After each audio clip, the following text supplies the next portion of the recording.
Hi, I'm Teresa Davenport, Senior Research Analyst for Mayer and Mayer.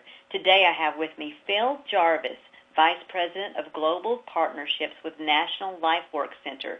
He authored Choices, one of the more popular career information systems, and he coordinates development and implementation of the Real Game series globally. These resources are used by tens of thousands of students and adults each day across North America and beyond. So, Phil, I understand your product is a game that helps school kids confront real-world issues like budgeting, careers, and disappointments like job loss. Could you explain how this game works? Sure, it'd be a pleasure, Teresa.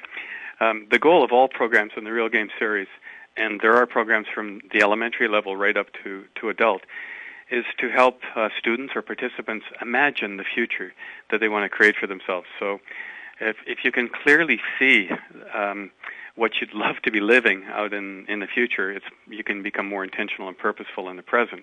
Fortunately, an awful lot of young people really have no idea where the future is going and don't really see how school connects to it. So if they do see hope and excitement in the future, they can find reasons to get more serious about math and things in school.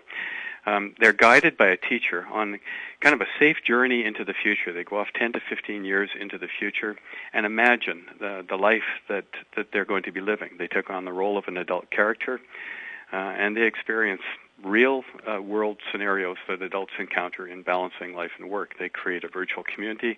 They make choices of houses and cars and what they're going to be doing with their time and leisure and so on. They balance life and work. They budget time and money and much, much more.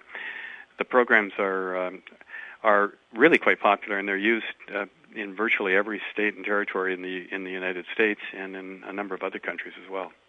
That is fascinating. I can understand why it has spread so far. Could you walk me through a process from a student's perspective? Like how might a student become engaged in the game, and what experiences might he have? Sure, I'd be happy to. The game is set in a classroom or group setting. Could be after school, could be during school, could be in Boys and Girl Club setting, whatever. But it begins with an introductory session where they play something called the spin game, and this is kind of a combination of Wheel of Fortune, Jeopardy, Trivial Pursuit, all rolled into one fun, competitive game that's all about career and what school's got to do with the rest of your life. They compete with each other in answering questions, but they do it as teams, and they reach consensus on the questions. And it gets pretty competitive, noisy, and a lot of fun. Then they go on to imagine in an activity called the Dream, where they're going to be living 10 or 15 years out in the future, and how they're going to be getting around, and what they're going to be doing with their time, and so on. Then in a session called What's My Line, they actually get a job, and this could be randomly assigned or something they've chosen or something that the teacher or facilitator has assigned for them. And they learn what a typical day would be like on this job. But then they think about what they'd be doing with their time when they're not on the job. They get a paycheck and a pay stub. They have to create a monthly budget that works. They have to figure out if they can afford that Lamborghini they picked in the Dream earlier on, and the house that they picked, and so on. Whether they have enough time actually to do the leisure activities that they picked, and so on. So, and much more follows. But that's sort of the scenario. Okay. So they're living their dream. They've set their priorities, their goals. They've got a job. So we see the big picture now. Could you tell me a little bit more about how ONET is integrated into the Real Game?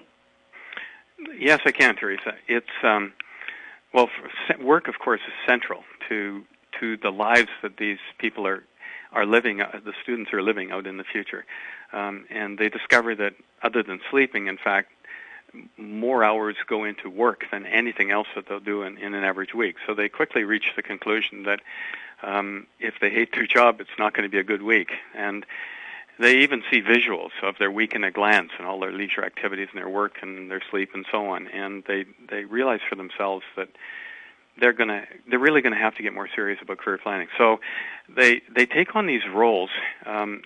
And all of the roles in the Real Game, all of the work roles, are based on ONET data, and the same data that would appear in ONET Online, for example, or in any of the popular career information delivery systems that use the data from ONET to help students make career decisions and plan and so on. So basically everything they're doing in terms of the world of work is basically anchored in the ONET data. Wow. Okay, so they're pulling from the maybe job tasks, the job titles. What are some specific types of data that are being pulled in from ONET? You might have touched on it, but could you be a little more specific? Sure, they're going to get into the work tasks and experience for sure. Salaries, they'll get their paychecks and stubs based on ONET data at the national level or at the state level if states have localized the program. The knowledge and skills required, the education and training required, and so on. So it really these we call them role profiles in the day in life that students take on are linked very, very closely to the ONET data. Do they get to survey jobs pulling from ONET job profiles when they're searching for the type of job they think they might want? We do. They're playing a role of this character in the future, 10 to 15 years in the future, and we tell them that, and like a sitcom, they're one of the characters in Friends, for example, and we tell them, like any good actor, we give them just enough in the game to get into this role and to start interacting with each other as if this is who they are and the role that they've got. But we tell them, like any good actor, the more they research their roles, the more authentic will be their portrayal. So we point them to ONET Online and to the popular career information delivery systems. We encourage them to interview adults who are working, go to their state LMI data sources through ONET to find out what the actual salary would be in their community as opposed to the national average and so on. Okay. Well, I have to say, this is one of the most innovative and creative ways I've heard of ONET being used. And your game really raises the bar for innovation and provides a great opportunity for students to get a taste of real-life situations and make some wise choices before reality hits. So, Phil, if our listeners would like to contact you, find out how they could get the real game or get more information about it, how would you prefer to be reached? Well, first of all, Teresa, we'd love to hear from them, and thank you for your comments. I would encourage people to go to our website, which is www.lifework.ca, and click on the Real Game series. And they'll find everything they could imagine about what's happening with the real game across the U.S. and around the world. Or they're free to call toll-free our customer support team at 1-888-533-5683, or email us at info@lifework.ca. All right, Phil. Well, thank you so much for your time today. I've enjoyed learning about the real game. It's my pleasure, Teresa, and hats off for ONET. What a valuable service to the whole country. That's right. I agree. Thanks, Phil. Bye-bye. Okay. Bye for now.